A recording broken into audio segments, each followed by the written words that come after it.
ఈరోజు ఈ వీడియోలో నేను మీకు ఆంధ్రప్రదేశ్ రాష్ట్రంలో గుంటూరు జిల్లా అమరావతి మండలం వైకుంఠపురం గ్రామంలో వెలిసి ఉన్న శ్రీ వెంకటేశ్వర స్వామి వారి దేవస్థానం చూపించబోతున్నాను.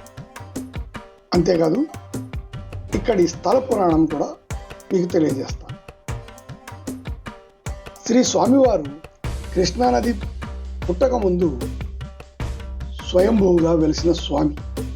ప్రస్తుతం అమరావతిగా పిలువబడుచున్న ఐరావతి పట్టణం 12 మైళ్ళ విస్తీర్ణంలో విస్తరింపబడి ఉన్నది. అమరావతి ఈశాన్య దిక్కుగా బ్రాహ్మణ అగ్రహారంగా రావూరు అను గ్రామంలో కండ్లకొలను చినరామన్న, పెదరామన్న అనే దేశ పాండ్య బ్రాహ్మణులు ఉండేవారు.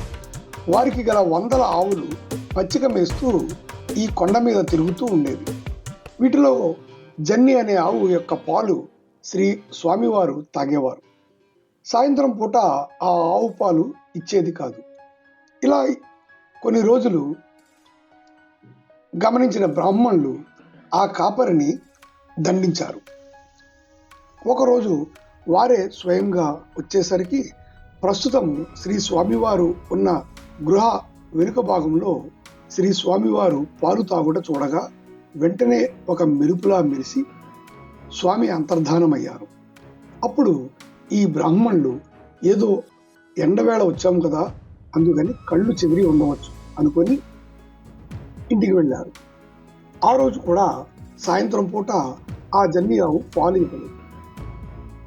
ఆ రోజు జిజ్ఞాసగా ఆలోచిస్తూ పడుకొని ఉండగా శ్రీ స్వామివారు వారి స్వప్నంలో కనపడి, నిన్న మీరు కొండ మీదకి వచ్చినప్పుడు జన్ని ఆవు ఉన్న చోట ఒక పెద్ద గృహ ఉన్నది, దానిలో నేను ఉన్నాను.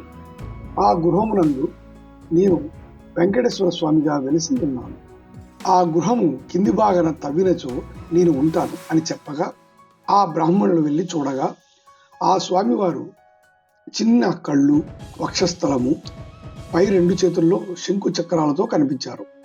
అప్పుడు వారు స్పష్టమైన రూపం కోసం ఒక శిల్పిని పిలిపించి చెక్కించుటకు ప్రయత్నించగా మొదట వక్షస్థలాన్ని చెక్కుచుండగా అచ్చడి నుండి రక్తం కారుతూ కనపడింది. వెంటనే ఆ శిల్పి మరణించాడు. అప్పుడు శ్రీ స్వామివారు ఆకాశవాణిగా వచ్చి, నాకు ఏ ఆకారంతో పని లేదు, నన్ను నమ్మిన వారికి నేను ఉన్నాను అని చెప్పారు. అపరాధం చేశారు కాబట్టి ప్రతి నిత్యము మంచి గంధమును నూరి శిల్పి చెక్కిన చోట వక్షస్థలముపై ఒక ముద్దగా చేసి అద్దమని చెప్పగా అప్పటి నుండి నేటి వరకు మంచి గంధాన్ని ఒక ముద్దగా చేసి అద్దుతూ ఉన్నారు. ఇక్కడ స్వామివారు శాలిగ్రామం మూర్తిగా ప్రతిరోజు ఉదయం ఆవు పాలతో ఒకసారి మాత్రమే అభిషేకం చేసి మంచి గంధం ముద్దను సమర్పించి నివేదన పెట్టడం జరుగుతూ ఉన్నది. ఆ తదుపరి అర్చనలు సూర్యాస్తమయ సమయం వరకు జరుగుతూ ఉన్నాయి. ఆ తదుపరి దేవాలయాన్ని మూసివేస్తారు. ఆ సమయంలో దేవతలు, ఋషులు పూజలు చేయుట, ఓంకారనాద శబ్దాలు, గంట ప్రణవాలు వినబడుతుంటాయి. కనుక సూర్యాస్తమయ సమయం వరకు మాత్రమే దేవాలయం తెరిచి ఉంటుంది. ఈ గ్రామానికి 2 కిలోమీటర్ల దూరంలో ప్రస్తుతం హరిశ్చంద్రపురంగా పిలువబడే గ్రామంలో గండవరపు అనే బ్రాహ్మణ వంశస్థులు చల్లచిలికే చల్లగుంజి కింద నుండి శ్రీ అలివేలు మంగమ్మ వారు ఆకాశవాణిగా వచ్చి, నా భర్త ఇక్కడికి దగ్గర ఉన్న కొండ మీద వెంకటేశ్వర స్వామిగా వెలిసి ఉన్నారు, నన్ను కూడా అక్కడికి తీసుకుని వెళ్ళి ప్రతిష్ఠ చేయండి అని చెప్పగా వారు చల్లగుంజి కింద తవ్వి అమ్మవారిని వెలికితీసి వైకుంఠపురం వెంకటేశ్వర స్వామి పక్కన ప్రతిష్ఠ చేసి ఉన్నారు. ఇక్కడ క్రౌంచ పక్షి ఈ క్షేత్రంలో ఎక్కువగా సంచరిస్తూ ఉండేది కనుక ఈ క్షేత్రమునకు క్రౌంచగిరి క్షేత్రము అని, క్రౌంచ పర్వత క్షేత్రం అని కూడా పిలువబడుచున్నది. ఇక్కడ కృష్ణానది ఉత్తర దిశలో ప్రవహిస్తూ ఉంటుంది.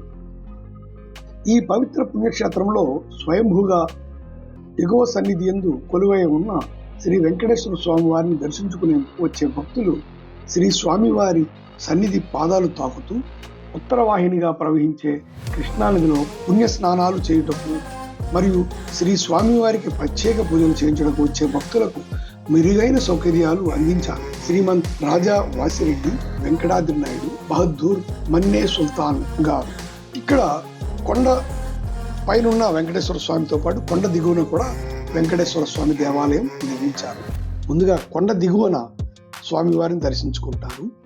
చాలా మంది భక్తులు కొండపైకి వెళ్ళలేని వారు కొండ దిగువన దర్శనం చేసుకుంటారు. కొండపైన ఆలయం మూసిన తర్వాత తెరవరు కనుక కొండ దిగువనే ఎక్కువగా పూజలు జరుగుతూ ఉంటాయి.